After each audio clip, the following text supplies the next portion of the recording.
Wow, that is a super dramatic countdown. It was. It really is. Welcome once again to another live stream. I am very pleased to say that I have in the virtual studio the incandescent, incomparable Justine Blanchard, who is a body confidence buddy who promotes the concept, the idea, the functionality that is body confidence wellness. And we've talked before about what it is and what it can do and who it applies for. But I don't think we've ever really provided any sort of evidence or ideas of the ways in which it has worked. So we've decided today it's high time we did something like that. I'm going to toss the caber, was it the ball? Ball's probably safer. Over to Justine. Depends what metaphor you want to use. Yeah. Absolutely. Yeah. Thank you, Gareth. Ball is too big to be a cable. That's it. Thank you. Perfect. And she's going to talk to us using real life examples of how well this can really have such a positive effect on your life.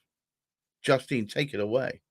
Thank you so much, Gareth. So yes, I mean, so body confidence coaching, body confidence wellness, body confidence and well-being coach. I mean, that's what the official certificate says, is body confidence and well-being coach. And what that really is basically a balance between the four pillars of our body, our existence. So we've got our physical body, our mental body, our emotional body, and our soul body. So it's all very much body, mind, heart, and soul. And it's very much a connection and a balance between all of those things. So when people kind of say to me, what is body confidence coaching? Is it about weight loss and nutrition? What is body confidence coaching? Is it all about, image and perception? Is it all about confidence? Is it all about self-exertion? Is it about self-acceptance, about self-worth, about low self-esteem, high self-esteem, et cetera, et cetera, et cetera? It's about all of those things, because it's all about balancing those four pillars. So, for example, some of the people that I've worked with have come to me more from the physical body side of things, because the physical body is this thing we can touch, we can feel, it's our shell, it's the thing you can see in the mirror. It's a little bit easier to conceptualize, if you will, than say the mental body, emotional body, and soul body. So some of the people that I work with have a real understanding of the physical body. They may or may not have tried lots of different exercise programs or weight loss programs or things like that. And that's actually my story. We've talked about before. My story is very much about physical body and coming at it from as a fitness instructor and understanding management programs, different exercises, different movement type programs. But for me, there was that thing that was missing. And those are the types of clients that I work with from that end of the spectrum. Are those who kind of get the physical body, have tried lots of different things, but have that missing piece. And that's where more of the emotional body, soul body type thing comes in, with mindfulness, meditation, visualization, perhaps even bringing in the Reiki side of things. Right. And then on the complete flip of that, I've worked with people who are, very spiritually minded, but basically spend their lives up here or up here even, doing lots of spiritual practices, live, away with the fairies is one way of saying it, kind of thing, but then need to be reminded that there is this physical shell, this being here on earth that needs to be connected into earth. So kind of bring it down to help with that kind of connection, because we really do need to have a balance between all of the pillars. So obviously I haven't given an exact example yet of clients, but that's a broad range really of who it's for and what it's for. So really, it's anybody who has a body of any kind. So if you know anybody who has a body, I have one of those. Yes. I may be able to work with them. It's about, making that connection with the four pillars really, and getting more of a balance through life. But okay, so I what I'm very keen about is that if somebody's watching this, I want them to go, do you know what? That's a little bit like me. So could you describe almost the avatar of the person who would find this immediately beneficial? Sure. So actually, I'll describe a couple of different avatars to give you an idea of the kind of the wide variety of people that I have worked with so far. So, for Okay. example, so from a physical point of view, for example, I've worked, say, with somebody who felt that she needed to lose some weight. She felt Right. that she needed to become a bit more active. She felt that she needed to kind of get her physical health a little bit more under control with diet and exercise. But also on in a background kind of perspective, she is a single mother. She has a teenage child. A lot of her life has been spent on focused on her child, getting the child places, like to this club, that after school thing, blah blah blah blah blah. And then her child is an older teenager and in a position where she can get herself to school. She's got her friends. She can do stuff after school on her own, everything. So it kind of then leaves this person in not only a position where she now has more of the time to look after herself, but she also has a little bit of an identity situation because she's now is no longer just the mother who is doing all of these things for her child. She's now in a position where she can start to really focus on herself, her own self-care.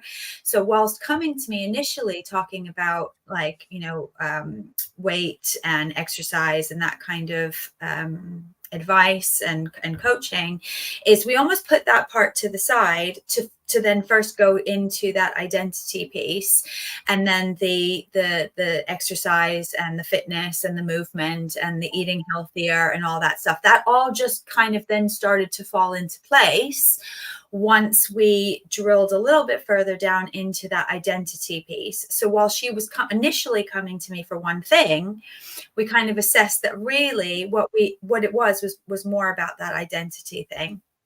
And that's Right. what I'm mean about putting the pillars into balance, because whilst initially she was coming to me for, say, a physical body pillar, that first we needed to go more into mental, emotional, soul, and then the physical stuff started to fall into place. Does that make sense? So can the emotional and the spiritual side underlie a physical kind of presentation? Oh yes, absolutely. Absolutely. And actually in regards to that, and this is going off on the side, is I'm about to start a course to become a somatics coach as well, Wow. somatic movement coach. And that really does bring in all of the physical, and the fitness instructor background stuff that I have, as well as the mental, emotional, and soul, because somatics coaching is all about movements in a way of releasing trauma, releasing emotion, releasing feelings and stuff like that, because we do hold stuff in our bodies. Boy, And do we ever. yeah, and earlier, saying about metaphors and things like that, you could say something like, if you've got pain in your neck and shoulders, what weight are you carrying? Are you carrying the weight of the world? Are you carrying the weight of somebody else's problems or something like Yes. that? And because we go like this when we're stressed and when we're, but it's, so getting into that movement to do that release is not just physical movement, physical release, but also emotional release through that type of movement. So watch this space, because somatics is going to be the next string to my bow. You're going to have to talk. We're going to have to do a session, I think, talking about what somatics is, who it can help, and how when somatics might actually help you. But today, I'm going to hold you to the sticking point, which is Yes. I want to know. I want to talk to me through examples of Yes. someone and how they were before you worked with them, what sort of things you did together, and perhaps a snapshot of where they are now. Absolutely. So here's another example, is somebody who she, did not come to me from the physical side of things. I mean, she was actually a fitness client for a long time, but visually looking at her, she's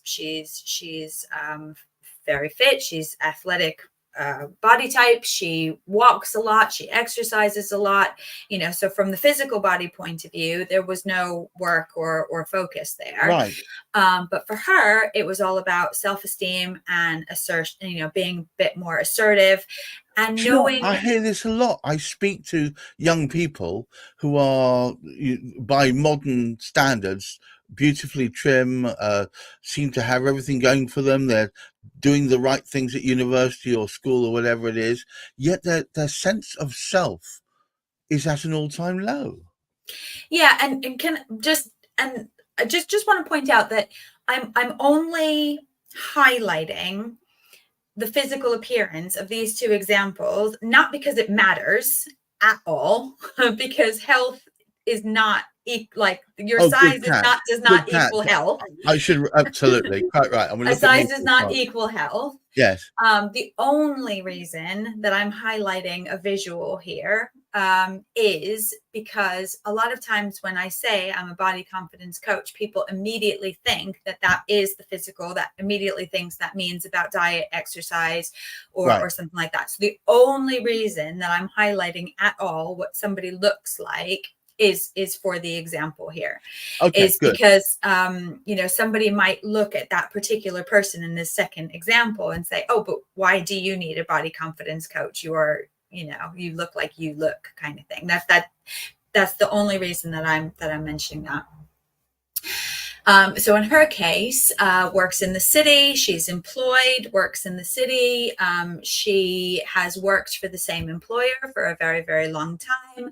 And she's very much a yes person, or was very much a yes person in this particular employment, with very few boundaries around, people piling things up on her plate, just saying, oh, give it to her, she'll do it. Give it to her, she'll do it. Give it to her, she'll do it.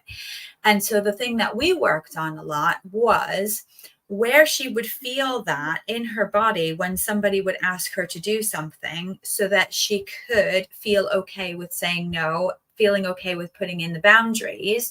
And if she was going to say yes to that particular piece of work, is to still put the boundaries around that piece of work and say, yes, I can do that for you, but it will not be delivered by the end of the day because I have this, and this priority. You will get that by Wednesday, kind of thing. So, or more importantly, if you want me to work outside of those hours, obviously I need to put in an invoice to charge for my time. You need to be able to stand up for yourself and value yourself, I guess. Yeah. So, and again, the only reason I mentioned about physical appearance here is to show that standing side by side visually, you would not see that these two people had anything in common. Right. But what they have in common is the fact that there was something within their body that was a little bit misaligned in terms of their confidence, in terms of being able to present themselves confidently. Yeah, that's it. You know what, it does crystallize it, because oftentimes we make snap judgments about how people feel by the way in which they physically look. Mm-hmm. Whereas perhaps underneath it all, there's a whole subterranean river of insecurity and unassuredness that what you're seeking to do, I guess, is to help them actually have a handle on all that and own it all. And I think to know where it is you have issues is to actually the first starting point of being able to deal with them. Is it not? Absolutely. And it is, like you say, about making snap judgments about people's physical appearance, because if you lined me up with a few other physical fitness instructors or personal trainers, like, I'm not a skinny mini. I don't have a six pack, but that doesn't mean that my education in terms of, knowing anatomy and physiology and knowing what exercises work for particular, outcomes and goals is any less valid than somebody who does have a six pack or who's, in the gym 6 days a week or something like that, So actually, if you lined me up with my peers, you wouldn't necessarily pick me for that reason. you use the expression skinny mini. The last person I heard use that was my mother-in-law, lovely woman. That's very funny. But do you know what? I think it's ever more highlighted how irrelevant all the external really is. It's how you feel and how well you're looking after your internals, which is both mentally and physically, that makes all the difference. I have to say, as ever, this has been more education, and I'm so glad to be a part of this, perhaps a little bit floating on Justine's tailcoat and learning as I go. um I'm going to wrap this up. Justine, would you incorporate why speaking to a body confidence buddy like yourself can help people start their journey towards holistic wellness in sort of one short punchy paragraph? Well, a conversation with me initially is totally free. Well, that's always a good starting point. Yeah. And look, like, you know, there are a lot of coaches out there. There's a lot of life coaches. There's a lot of coaches for all sorts of different things. And what sets me apart from other people is me. You know, not everybody's going to vibe with me. Not everybody will resonate with me. I call myself body confidence buddy because I like to be a bit more cheerleader than drill sergeant. But some people need a bit more of that drill sergeant. So in that regard, I won't be the right coach. So I suppose why would somebody want to talk to me is, well, clearly I've demonstrated that, you know, I give a good chat. So why not take the opportunity to have a free chat with me and just figure it out? You know, I mean, if somebody doesn't want to work with me after having a chat, no skin off my nose at all. But, you know, maybe we will have just had a little bit of a conversation there to point them in the right direction of coach that might be better for them. If you notice, I've placed a ticker underneath it talking about www.body-confidence.co.uk. I recommend you take a gander, set up a time, have a chat to Justine. At the very least, you'll end up with a very enjoyable, engaging chit chat. At the best, you may find that there is a small door that's always remained locked that you've now got the key to. Thank you so much, Justine, for taking the time out today. As I said, I find it a bit of a learning experience for me. I did not know about somatics. And in a future one, I'm going to be knowledged right up to the core. So I look forward to that. Thank you so much for your time, Justine. And I wish all of you, a lovely week. The weather is improving. Everyone's nature's improving with it. I wish you all a wonderful time and also great mental health. Bye-bye now.